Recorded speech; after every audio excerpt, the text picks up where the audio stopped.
All right. My name is Alan C. I'm the CEO of New Kingdom Entertainment. This is my podcast, Be Quiet, Grown Folks is Talking. This music. So, like I said, this is my podcast, Be Quiet, Grown Folks is Talking. This podcast is mainly about political things, community, education, and I do some sports segments. So I have a gentleman here right next to me. Once again, he's done. This may be the third one. I think so. I think it might be the third one.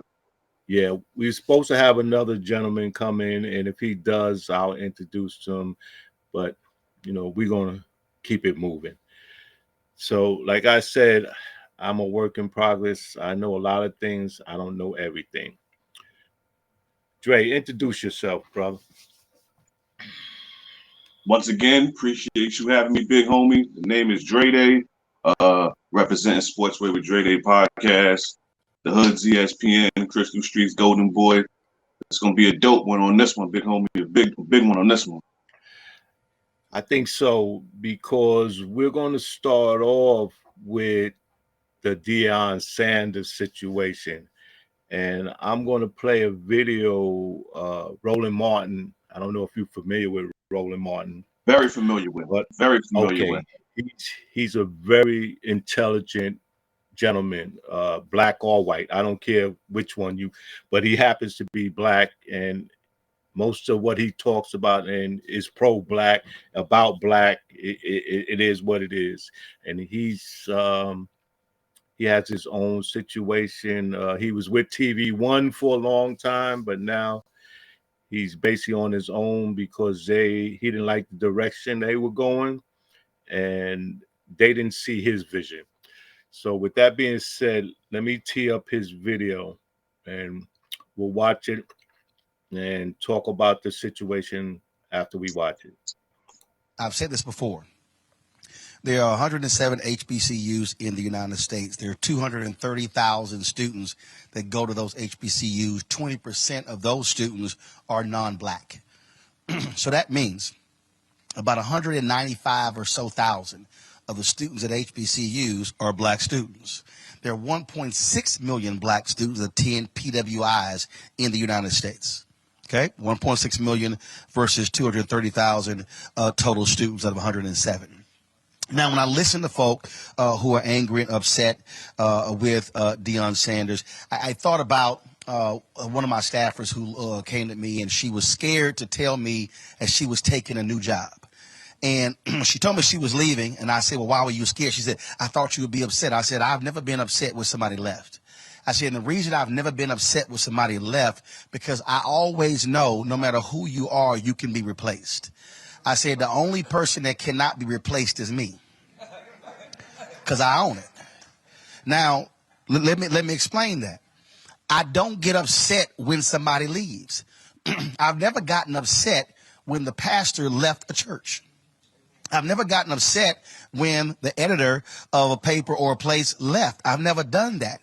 Because the reality is, what I understand is, no institution dies or survives based upon one person. Now, the issue is not an institution dies when a person leaves.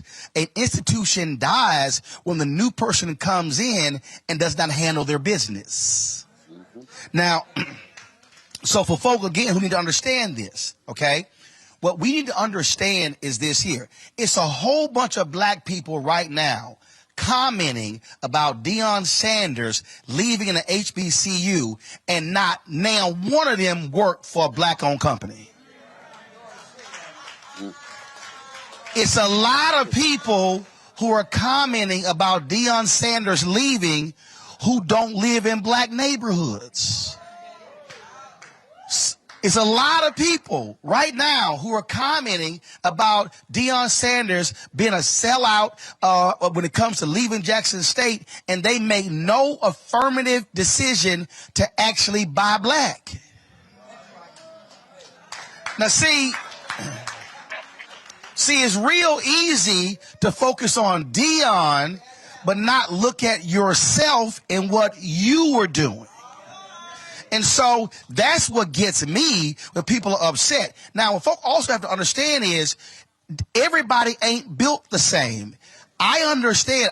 When I was at CNN, they asked me to leave the Tom Jordan Morning Show, to leave TV One, and all my books and my speeches, and I said no. I said, I'm not leaving my black stuff. Y'all haven't given me a daily show. You haven't given me the higher salary, so I'm not going to leave my stuff on a possible promise. I had a lunch with John Klein. John's a great guy. It was in 2009. He was the president of CNN US. He asked me, when you going to get done with all this other stuff, TV One and Tom Jordan? And I said, well, you gonna give me a 5-day-a-week show? There was no response. I said, well, I ain't leaving. Well, the next year, John Klein gets fired at CNN. I don't leave CNN until 2013. When I left CNN, I still had TV One, Tom Jordan, and all my other stuff. And so everybody out here is not committed specifically to working in black institutions. And that's fine.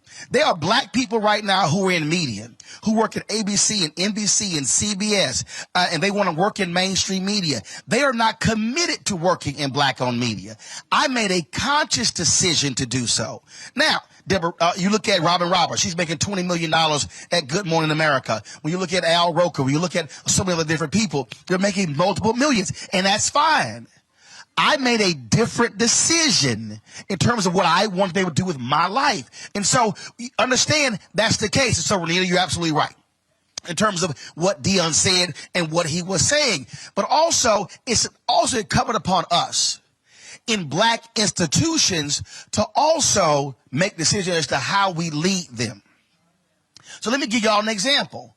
I didn't leave the Chicago Defender because CNN called me. I left Chicago Defender because the folks who own the Defender wanted the paper to be a small community paper. That wasn't my vision. I was trying to make the Chicago Defender into the nation's leading black media organization. They didn't want that. I said, I got to go. Now, understand, for 20 years, the Chicago Defender lost money. It was a bad paper. It was called the Chicago Offender. I get there, we lose money my first year, make a profit my second year, make a profit my third year. Now, when I leave, the paper goes down after I leave. That ain't my fault. That's the folk who still own it and run it. And so, the challenge right now for Jackson State or for every SWAC school and for every HBCU is not to decry Deion. What you should be now saying is, who's going to be our new leader? What's the plan of action? And so I never thought Deion was going to stay at Jackson State 3 or 4 or 5 years. The fact that he stayed 3 years is also surprising.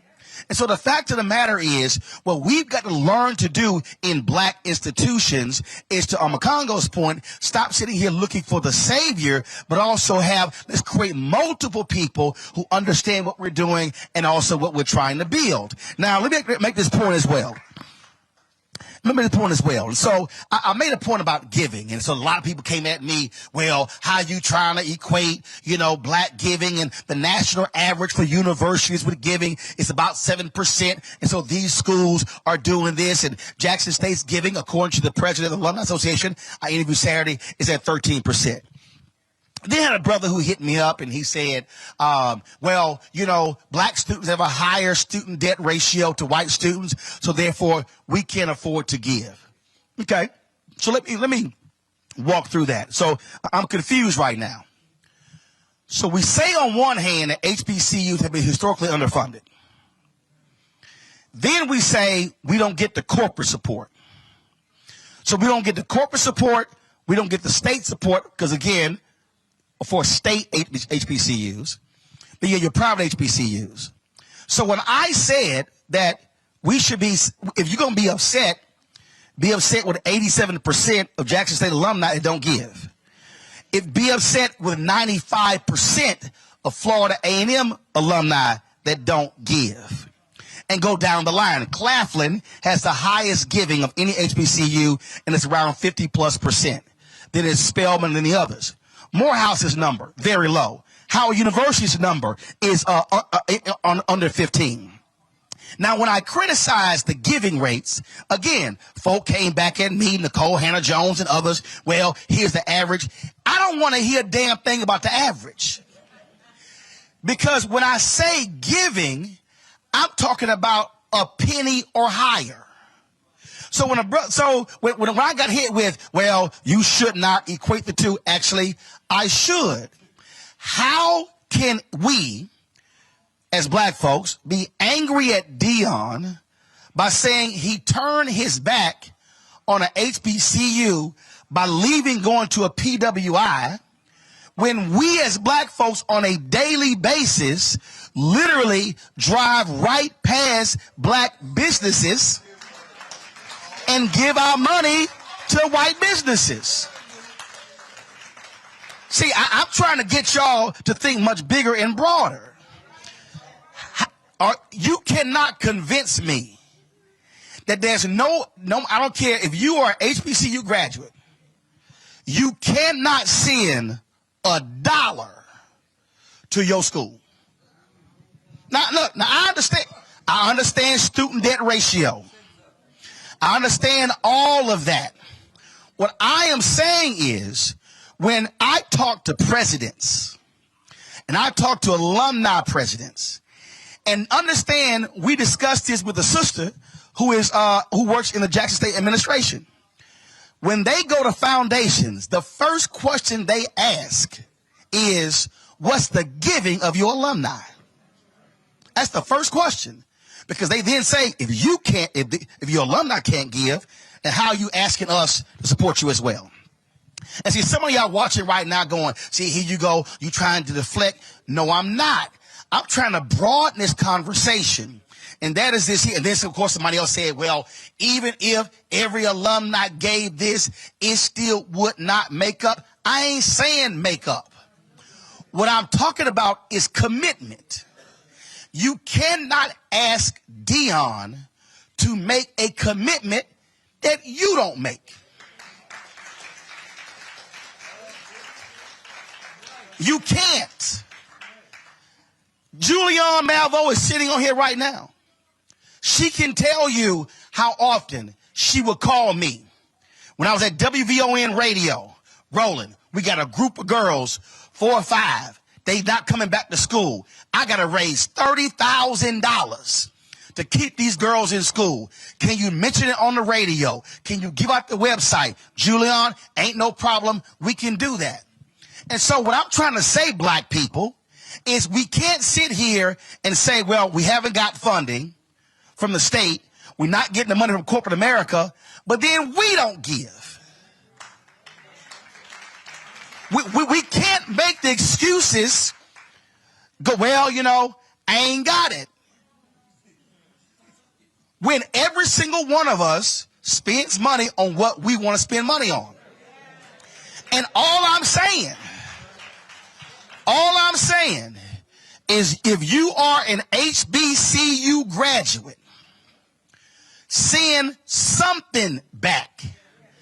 You can't send 1,000. You can't send 500. You can't send 100. You can't send 50. Okay, fine. Commit, I'm going to send my school $1 a month. That's $12 a year. Y'all, numbers don't lie. If 1,000 graduates send $12 a year, that's more money than they gave last year. So what I'm trying to get us to understand is we've got to stop being so emotional because of what Deion did. And what we should be saying again, and let me just keep going here. We should be saying, well, and when I'm buying school gear, am I buying school gear from folks who have paid a licensing fee, or am I buying bootleg? Do I spend more money coming back for homecoming on airfare car rental, food, liquor, and hotel than I do to the school.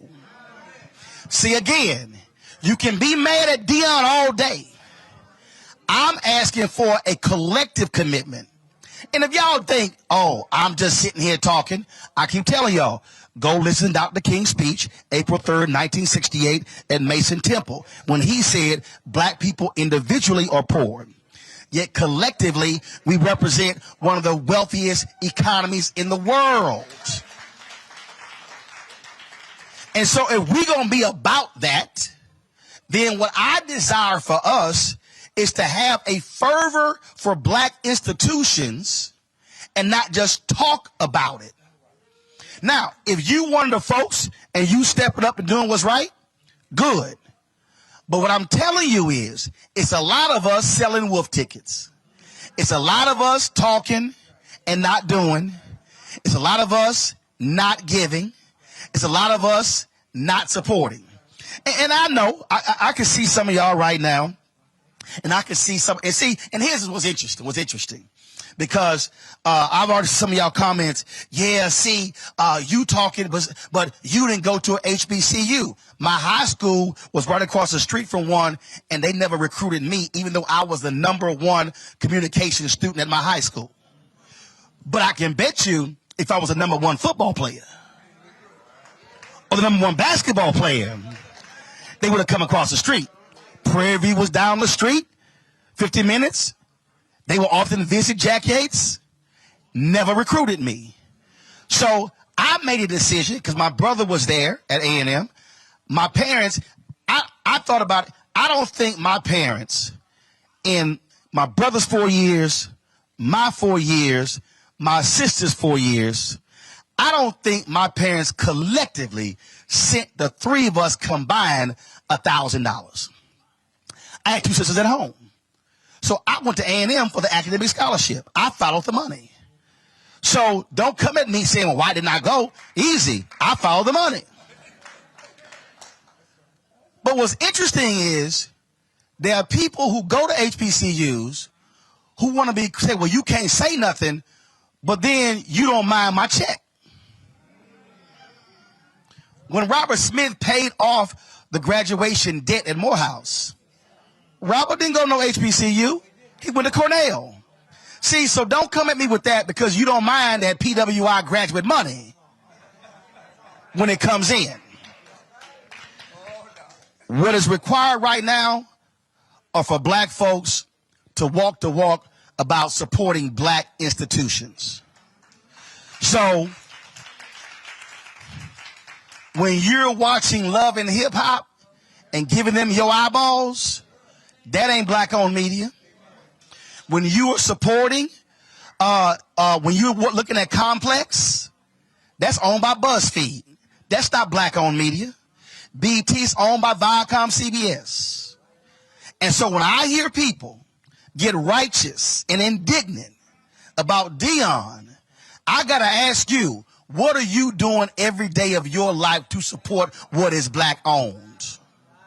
And the fact of the matter is, if you ain't got no black lawyer or a black dentist or a black doctor or a black accountant or black cleaners, if you're not frequently supporting black restaurants, if you're not going to, is it a black-owned gas station, then all you doing is sitting on social media demanding something of him that you ain't doing yourself.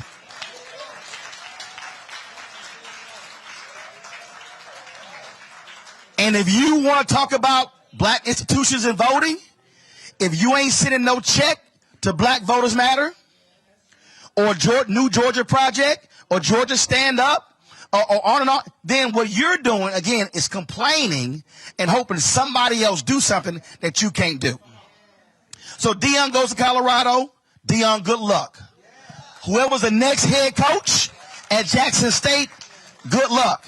I'll be at Jackson State's campus giving the commencement speech on Friday. And I'm telling y'all right now, I'm going to say the same thing to the graduates there. If you love Jackson State, if you love Mississippi Valley State, and Alabama A&M and Alabama State and Texas Southern and Bethune-Cookman and Florida A&M and Morgan and Howard and Morehouse and Spelman and Paul Quinn and Wiley and on and on and on. If you actually love it, show it with your money. All right, folks, back to that Roland Unfiltered video. So I'm sorry about that. Yeah, you that video was long. Roland Martin can be long-winded because he gets in down into the weed. And I mean, I agree with everything he said. And basically, I've been watching the same thing with people having this problem with Deion doing what he's supposed to do. He did what he was supposed to do. He's doing what he's supposed to do. If he ever expects to become an NFL coach, he has to step up. He has to step up to each level. Like, did y'all think that he wasn't going to do that? Because from what I understand, I wasn't listening to everything he said, all his news conferences, but I think he was clear that that's what he was going to do, and he was trying to do. And I didn't even know he was at Jackson State for 3 years. Yeah, 3 years. 3 years. I understand he was donating part of his salary. Half his Jackson salary. State. Half his salary. Yeah, so I don't understand it. I just don't understand it. We will be taught shit that people, niggas, there's Negroes out there saying some of the most asinine things and retarded things. They wake up and decide they're going to say some dumbness, and we're supposed to support that. Then a man that went to, like that's why I wanted this other brother on, because he went to a HBUC. Oh, he went to HBCU? Okay. Yeah, he went to one. So I really wanted to get his input on. He'd have been the perfect person to be on here. The perfect person. Yeah, and I'm kind of upset he didn't show up, but we could do what we do. Yeah. But my thing is, that's the thing, like, we don't support it. Nobody was even really talking about it. Every now and then you would hear people talking about how underfunded these universities and colleges are and everything like that, but not before the last couple of years. You really heard about it since he brought attention to them. He won what? He won 2 championships or 1 championship? I think he won 2 conference championships, and tomorrow actually they're going to play in a bowl game in Atlanta. I think this is the second year they're going to be in the bowl game. So for those people that feel like, oh, he just left Jackson State, he had let it be known when he spoke to his team last week that the job is not done. Okay, yeah, I'm taking the job in Colorado, but we still got work that needs to be done next week, and that's go this whole perfect season. And he's gonna coach them in the Celebration Bowl tomorrow. Wow. See, and I don't think nobody realizes that he's opening up doors. The next man, he's giving a chance for the next man to come in there and continue what he's done. And then when he leaves where he's at now, that'll be another door that's open for another black. It's if he's successful. If he's successful, you know what I'm saying? And he's gonna be successful. He's definitely gonna be successful, because what's gonna happen now is I don't know if you've been noticing, but a lot of these kids has jumped in that transfer portal. And don't be surprised if a lot of these kids try to make their way to Colorado, because Pete Gay, the biggest person in the offseason, well, I want to say before the college football season started this year, the biggest person that was basically anti-Deion was Alabama's coach, Nick Saban. He was basically upset at the fact that Deion was getting some of these top recruited players and this, that, and third. I remember that. I'm like, wait a minute, you're at Alabama. You always getting top recruits. So why all of a sudden when he does it, it's a problem? Like, it wasn't a problem when you was doing it. Well, now And he guess what? also didn't he also make it like Deion was paying them to come? Mm-hmm. He insinuated that, like Yeah, and he then wasn't doing it. He ain't never did that. Yeah, okay. OG. Nick Saban makes, I think, $10 to $12 million a year. You cannot tell me that any of these schools are not trying to throw money under the table to get these young recruits to come to I their know school. they are. Let me I tell you know something. for a fact they I are. just did a show. I don't know if I told you with at one time there was like 15 Division I basketball players coming out of Queensbridge. And yeah, at one time, this was in early 80s and part of the 90s. That's the same with Ron Arteta's, Vern Fleming. There should have been a lot more. There should have been a lot more, but that's another 15. story. That's still a hell of a number. Okay, so I interviewed three of them, and I was supposed to interview four. Red Bruin, who played at Syracuse, and Gene Walton was supposed to come in. They both from Queensbridge. They both played at the same time at Syracuse. At the same time, D-Day Johnson was playing at Marquette. At the same time, another kid up in I can't remember his name, was playing for Nevada, Las Vegas. Another kid was playing for Arizona. I had him on too. At that time, a couple of years before that, I had my little shot at the University of Bridgeport. Even me, in the same time period, I walked on at the University of Bridgeport, Division II Right. school, same school that produced Manu Bol. So what I said all that to say, I was talking to them about that, and we touched on that subject. Only one of them really wanted to say when I said, did y'all get offered money, cars, and big things when y'all would, and how did they treat you? Did they really treat y'all like celebrities? Did you really feel? And they all say, yeah, they were treated mad good. And two of them plead the fifth. The other one said, you damn right. Yeah, they, and he said the other two that ain't telling you, they was offered more shit than me because they were bigger players than me. So, yes, that's what happens. That's college. That's like, they don't understand. This is a business. People trying to make money.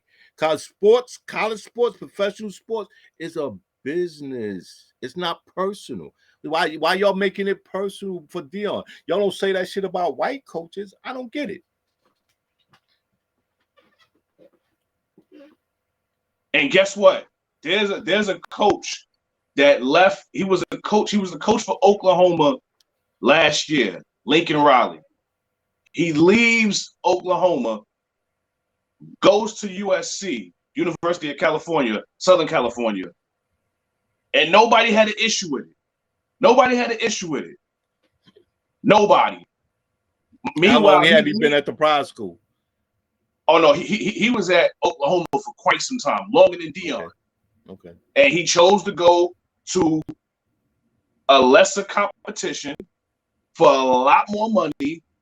He in Cali. I don't blame him. I would have probably did the same move. But it was no uproar though.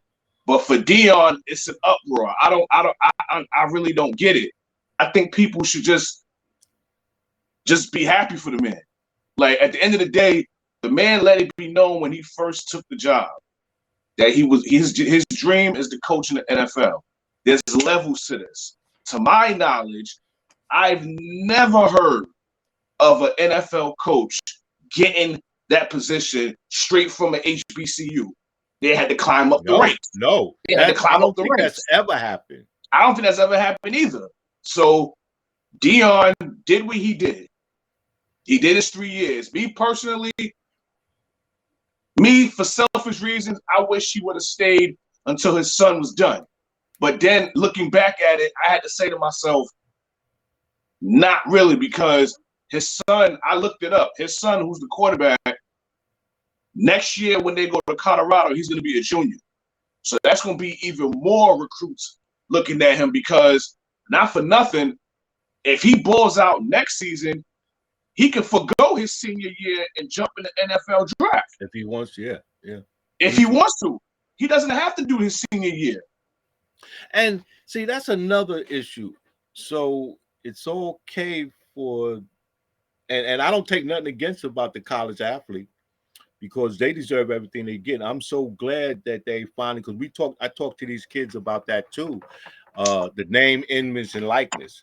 Like that is a tremendous thing.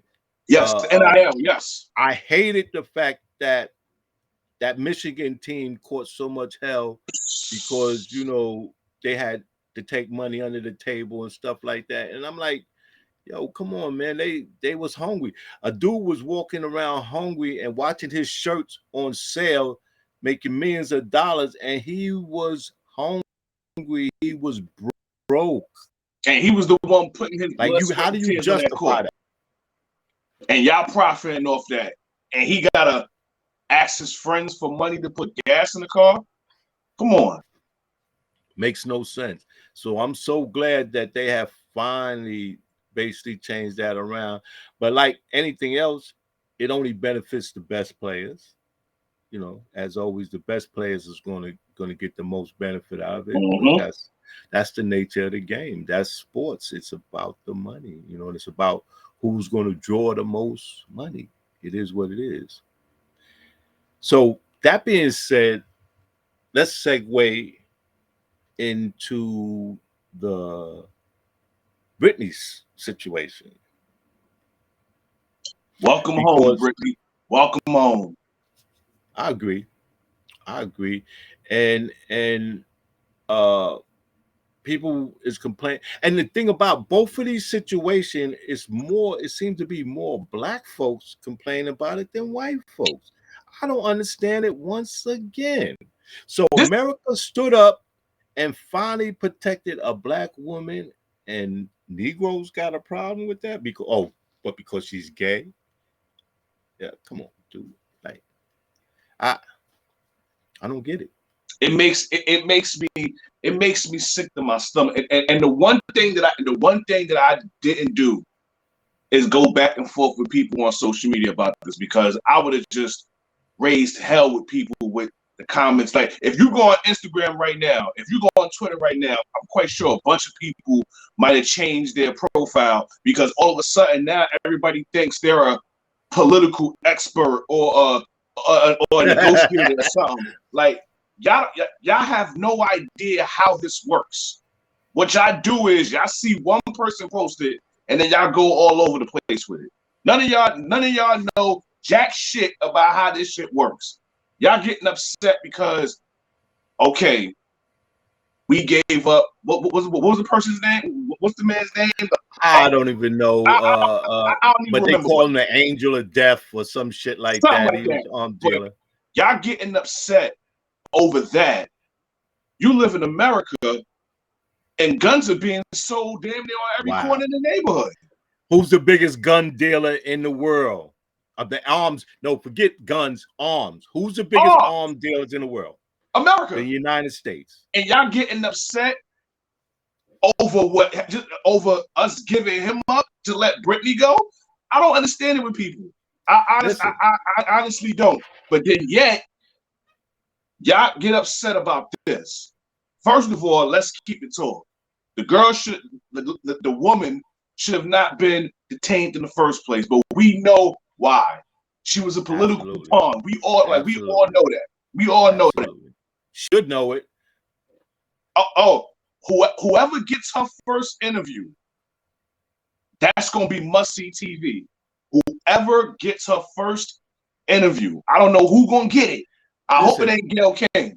I hope to God it ain't Gayle King. Joy Reid today, and she broke it down. How ridiculous, because they talking about how bad this guy was. But this guy was that bad, and he was going to get out of jail. 6 years. Yeah, 6 years. He was going to be out in 6 years anyway. In 6 years. And Brittney would still be in jail if they didn't make the trade. So that was the only trade that Russia was going to make. And when you look at the numbers, forget how you feel and what you think. When you look at the numbers, it made all the sense in the world, and I'm glad they did it, because I was afraid they was going to leave her there because she was black and gay, female. Well, she had three strikes. Female, black, gay. Mm-hmm. You're absolutely right. You're absolutely right. And this is the shit. And this is the shit that bothers me. The girl got detained for the little oil vapes, right? Small thing. Okay, granted, she's overseas. She should know. She should know right from wrong. All that. I get that. But then, yeah, you got these same people out here glorifying these rappers that can snitch on themselves on records, talking about crimes they did, and y'all talk about free this person and free that person. You know this person doing something wrong, and when they get in trouble, you want to talk about freedom. But then this one is wrongfully detained, and y'all bitching and complaining. Yo, I said that shit to somebody. I said somebody like saying free Pookie. Pookie killed 10 people. Maybe Pookie need to be locked up. Maybe Pookie need to be locked up. And you know this person doing a life of crime. You know this person doing a life of crime, and you're gonna sit there and talk about free this person, free that person. But then this one right here, wrongfully detained, and y'all bitching and complaining because she came home? Seriously? That's what y'all mad about? And look, man, they done forgot about Brent Favre. The crazy thing is, nobody is talking about that, and that's what irks and that's what irks my soul. Deion coached at Jackson State, which is in Mississippi. You had somebody bring money to the state, economic wise, when he went there. He paid half his salary to fix the program. He paid half his salary to fix the locker room, to make it look presentable. But then yet you got somebody that lives in Mississippi, from Mississippi, stealing money, and ain't nobody talking about that, but everybody in Jackson State mad at Deion. I hope that water don't never get fixed now because y'all mad at it. Nah, that's black folks, bro. And see, that's another issue I have, because I looked up the numbers. I did the numbers on that shit. And we have enough people that have enough money that could have went down there and fixed that system. I'm talking about black folks. I'm talking about black folks. And we could have did that and then sued the government later on to get our money back, because that's what's happening. The government, the federal government has gone in there and fixed the system, and they suing the state for the money back. But because of that's the government, all these government, it takes longer. Where if we had got together and put the money together and did it, it would already be done. We, just like Roland Martin was just talking about that, but he was referring it to Jackson State, how we as black folk don't handle our business. And that's another segue into Kyrie and Kanye's BS. And a few other. I heard Dr. Umar. I was not feeling him too, and I listen. I agree with him a lot of times, but sometimes he goes too far. Yeah, sometimes his opinion on Brittney wasn't good. It wasn't. I mean, at the end of the day, everybody's gonna have their opinion. Me personally, I don't give two fucks.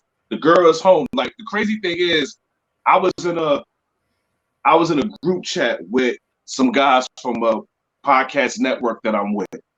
And when I woke up yesterday morning, the first thing I saw when I woke up was she's coming home. Like, as soon as I looked at my phone, ESPN sent me an alert.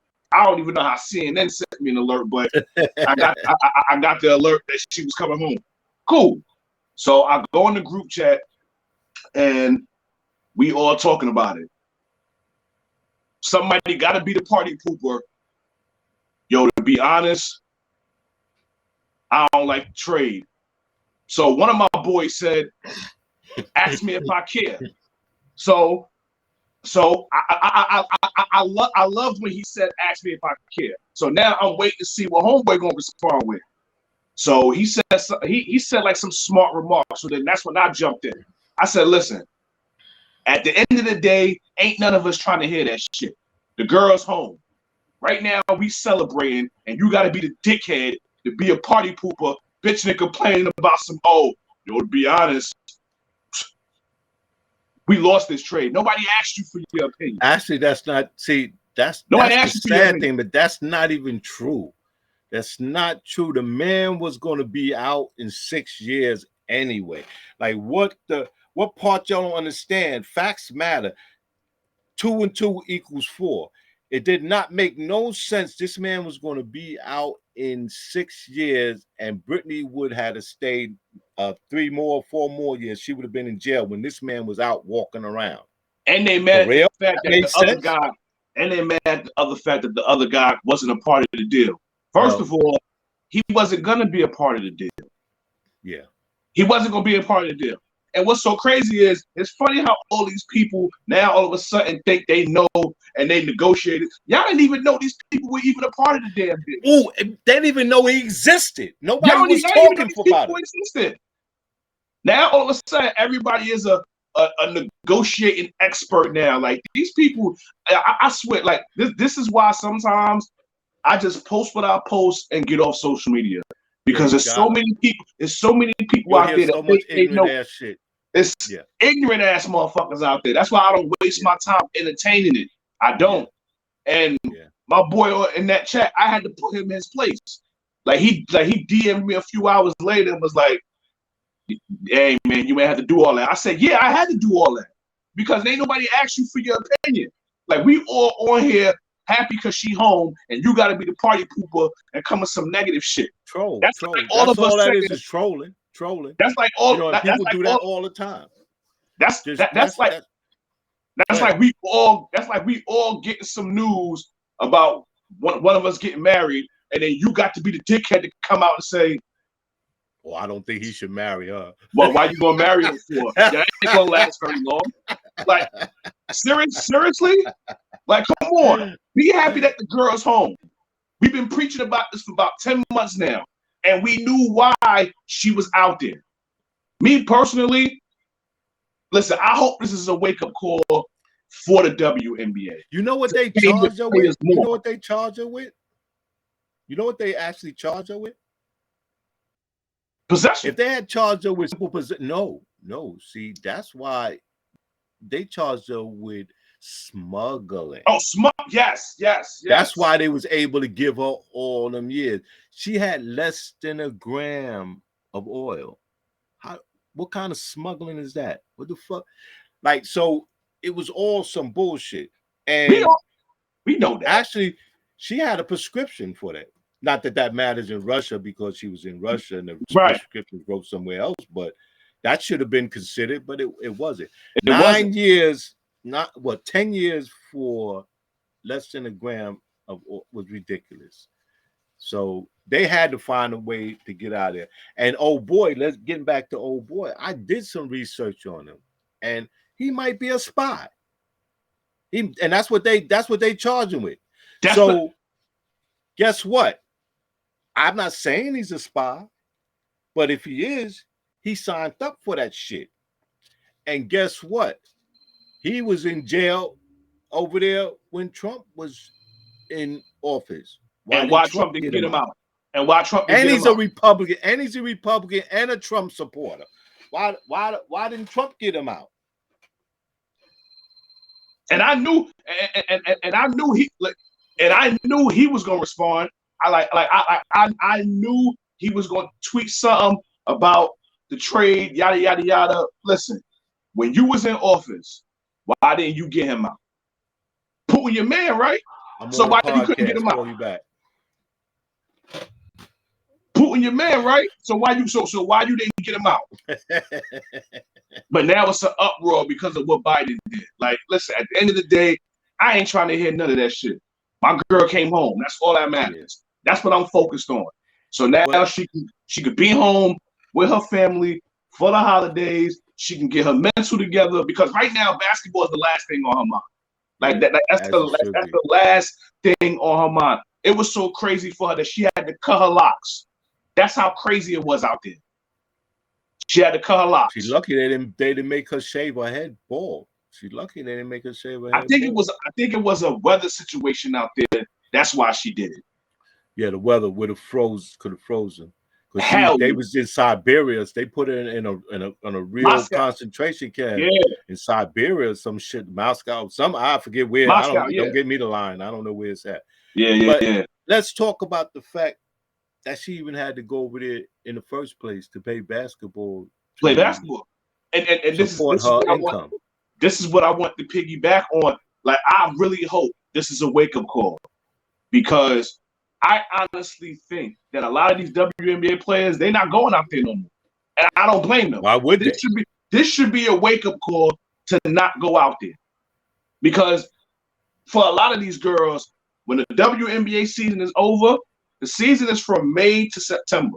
A lot of these girls, once the season is over, they go overseas to play ball. Whether it's Turkey, whether it's Germany, whether it's Italy or wherever. Because for most of them, they make more money overseas than they do out here, which I think is baffling to me. This should be the way. Why that is? Because somebody brought it up, and I didn't understand. I didn't realize it. Women don't support the WBA. Nope, they don't. And that's sad. They don't. Like, I seen a video where this woman tricked her husband into going into a Laker. What's the female Lakers? The Sparks. She tricked her husband. She told him they was going to NBA expedition. Told him all these stars were going to be there, and he brought a shirt and a hat to get signed by people and stuff like that. And when he walked in and he seen it was the women, he was devastated. He was mad as I don't know what. But he had two little girls there, and they were enjoying it. And I said, "That dude, what are you doing? Mm-hmm. You got two girls right there. Why are you mad at being in a WBA game? Whatever. And now that I know that you can get free tickets, you get free tickets to some of them games to make because they give out a lot of free tickets to make it look like there's a crowd. Right. I'm gonna get some, and I'm gonna take my daughter to some of them games. I hate to say I'm gonna do it because it's free, but shit, I'm gonna do it because it's free. Listen, I be up in them games. Like me, basketball is basketball. I can care less about the agenda. If you got game, then I'm all for it. And I'm an advocate supporter of the WNBA. Have been since its existence in '97. Everybody that knows me knows that. Now, can some of the girls hoop? Hell yeah. A lot of them got serious game. I've been saying for years that I actually think some of them can hang with the niggas. Now, I'm not saying they're going to beat them, but I'm saying it ain't going to be no easy. It's not going to be a walk in the park for them. But these girls can play. Like, I get it that they don't make the same money. I get that they don't have the same amount of success as it pertains to ticket sales and revenue. Yeah. But at the end of the day, man, like these girls they should not just be making 6 figures. Some of them probably only make 5 figures. Each of these women should be making more than $1 million. No excuse. And they shouldn't have to go overseas to another foreign country to see that money and the people at home not even taking care of it. Yeah. That's a bad issue. And see, at the end of the day, both of these subjects we talking comes to funding and comes to support that we are not given. And that's the problem I had with a lot of things Kanye said, almost everything he said, because he left out the fact that why be mad of people that's taking care of their business? Why we ain't taking care of it? Why we don't own banks? Why we don't own hospitals? Why we don't own schools? Why we don't own groceries trains and farms and stuff like that? Why we not growing up? Why we not fully set? We depend on everybody. And the sad thing of the funny thing about that fact is we drive the economy of this country because of that. We drive the economy, and like I think Roland said it, he said black folks are poor individually, but together we have a larger economy than a lot of countries in this world, and that's fact. So I hate when people say black folks ain't got no money. Yeah, individually we don't, but collectively we have plenty of money, and we spend it with everybody but us. And it's a competition. You gotta outdo. You gotta outdo. We gotta outdo each other instead of working together. All them other backgrounds, they don't care about none of that shit. None of that shit. You got a little Italy, they not competing with each other. You got Chinatown, they not competing with each other. None of that. But with us, everything is a competition. I told somebody there is no black community that I know of that has those four pillars for to have a self-sufficient community. I do you know? Because I don't know. I don't know of no black. I know we had that. We had that with Black Wall Street, and yes, like people always say, "Oh yeah, we had it," and we did, and yes, they did burn it down. But that don't mean we don't keep building because Anglo The key Saxons, word, had. yeah. Had. So That's like we, past tense. we need to have it again because at the end of the day, Anglo Saxons are going to do what they do. They don't create shit. They take over shit and they destroy stuff. We build, and we need to get back to our roots. We've always been builders. We civilized Europe twice, so we need to understand that we have to stop looking to saviors, like Roland Martin says, a savior. We're looking for a magical Negro. Like, cut it out. I used to say that when Obama first get in office, I watched black folks thinking that everything was supposed to change and get good because we had a black president. Really? Did y'all really think that was so? So Obama was some magical Negro that was going to get rid of all the racism and all the political, all the hate and all the white supremacy that was going on in this world. That's what was supposed to happen. Yeah, okay. Deion Sanders was supposed to be the savior of SWAC, and at one point they were saying he wasn't SWAC. Oh Deion yeah, had to that one. tell him. Oh yeah, Deion had to one. tell him Yeah, if I ain't SWAC, who is SWAC? But now that he done left, now, yeah, oh yo, he's SWAC. He should have stayed SWAC. He should have. Oh, but it wasn't no too long ago. Your jokers was talking about he ain't SWAC. I don't. Mm-hmm. You know, it's incredible. It's incredible. It's incredible. But my brother, you have anything else you like to cover or say about the subjects before we close? Well,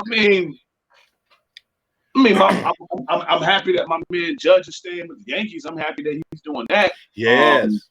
I'm happy that he's staying. Part That's of me rare. kind of figured he would, but I will give the San Francisco Giants this. They did try to give him $400 million to sign with them. Like they gave He took him less money. He took less money to he stay took for the less. Yankees. He took less money. He took less money to stay. Okay.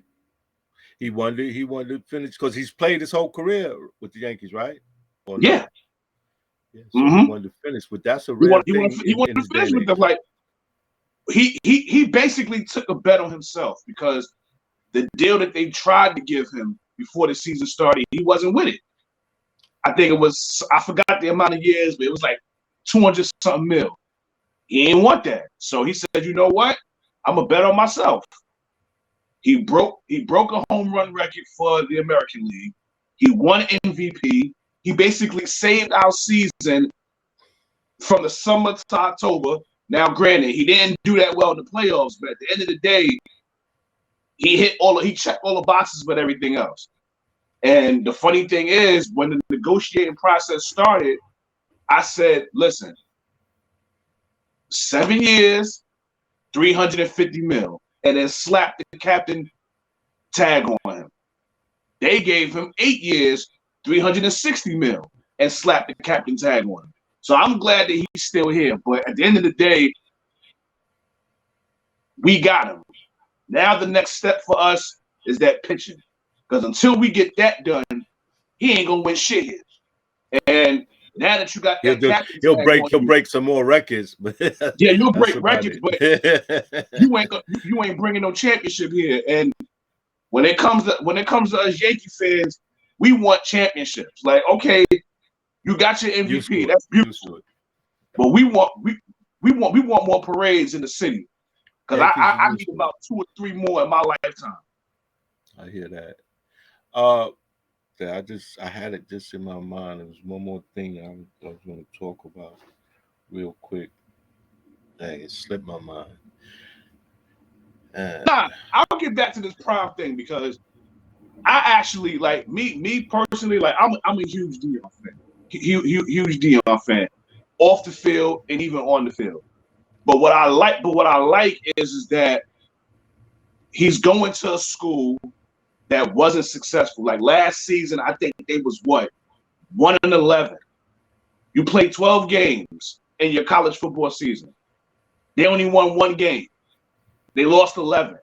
So for him to take that leap from being dominant in the HBCU to now go to a Power 5, he's gonna dominate there. Now, will it be his first year? That I don't know. But I will tell you this. I will tell you this. In a few years, 2 of their biggest schools is going to leave that conference. That's the Pac-12. I think it's the Pac-12 conference. The juggernauts is USC, Stanford, Utah, UCLA. 2 of those 4 schools is leaving in a few years. So when that happens, that's going to open the door for Coach Prime and for Colorado to excel. I guarantee it. Okay. I guarantee it. And I would assume he knows that too and understood that and probably made the move on that basis. He is very strategic. Very strategic. Me personally, I would have preferred him coach at his alma mater, which is Florida State. That's what he wants. I think if he doesn't get to the NFL, that would be his next where he want to be. Because I think he said that. He said he wanted to coach his alma mater. Hell yeah. Yeah. But the coach was doing so good, it's like, do we fire him to bring in Prime? Nah, I mean, me personally, see, it's a good thing it's a good thing I ain't no athletic director because I'd have had to let you go. Because I'm bringing Prime. I'm sorry because the man used to play here, and when it comes to recruiting now, again, like I said earlier when the episode started, like a lot of these kids now, they jumped in that transfer portal, and Deion let it be known in his he had 2 press conferences. He had one with his players and one with the media. He let it be known right off the rip when he spoke to his players, some of y'all gonna have to go in that portal. Because I could already see it in some of y'all ain't gonna cut it. Y'all not gonna make it. Like he gave them an opportunity. He said his piece. He spoke to them. And his favorite thing now is, I'm coming. I'm coming. Like at the end of everything he was telling them, I'm coming. And he said, and guess what? I'm bringing some luggage with me. He said, I'm bringing some luggage with me. And it's in a Louis Vuitton bag. Dang. And that luggage is his son, the top recruit from last year. I think his name is, I can't remember his name. I think it's Travis Hunter. I think his name is. He's coming with him. He's going with him. He's going with him. Wow. He's going with him. It's gonna be a lot. Do not be surprised if a lot of those kids from Jackson State jump in that portal to go with Coach Prime, because that's what he likes to be called. Like, I know his name is Deion, but he likes to be called Coach Prime. So I'm going to be respectful and call him Coach Prime. But that's once again the nature of sports. The people going to go where it. You know, once again, I was talking to them kids and Red.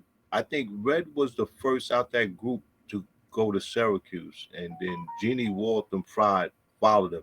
He tried to get MJ Johnson there. He tried to get everybody there, but like they were saying when they was talking, like people did what they thought was best for their careers. They went where they went, where they thought.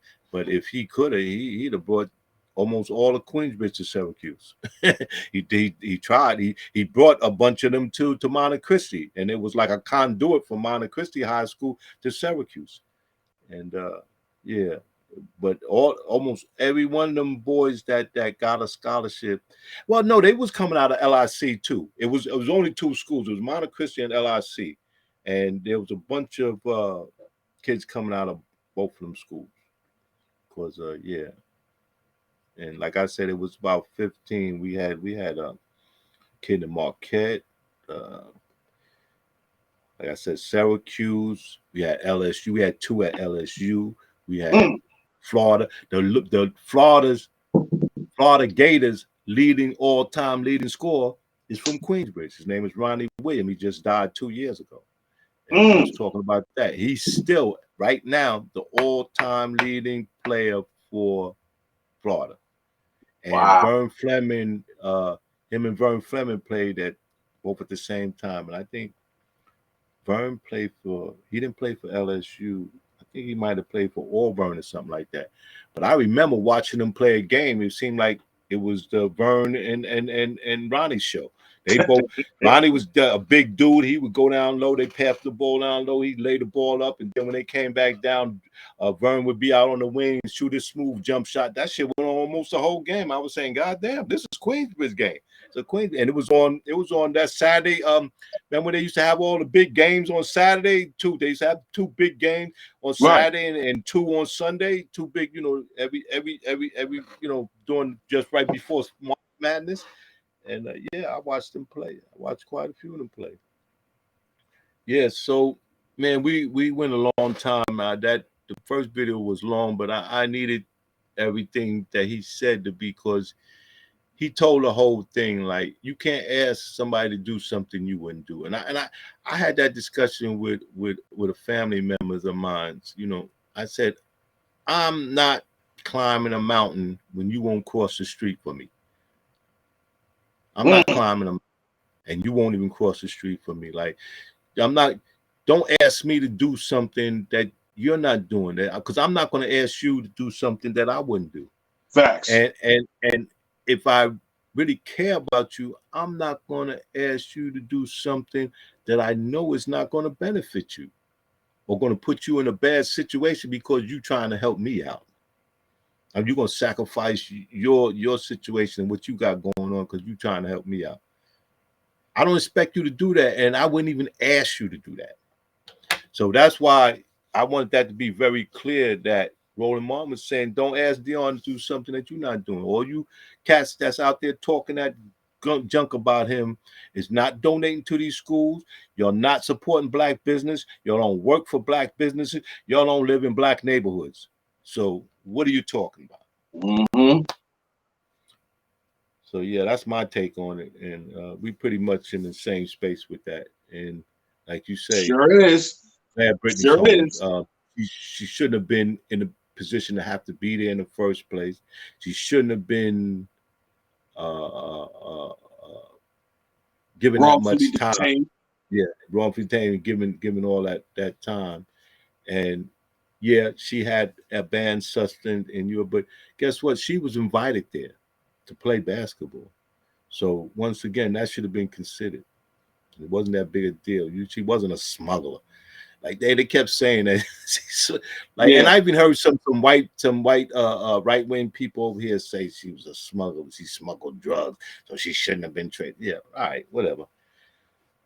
All right, bro. As always, man, it was a pleasure talking to you, and I'm sorry you had to endure that long video, but I thought it was very important to listen to everything Roland has to say. And it's all good. It's all good. It's all good. Yeah. And once again, we'll do this again. It's another pressing sports issue. I'm gonna hit you up and say, yo, we need to go talk about this. Which one? I said if there's another one, the next one, the next time, if there's another one, we need to talk about it. I'll be waiting. So, I'll be waiting. No doubt. With that being said, man, appreciate you as always, man, and you have a good night. You know, we up here after we burn the midnight oil, 1 o'clock in the morning, but it's all Yeah, good. man. All right, OG. You have a good day. You too, Peace. OG. Peace. No doubt.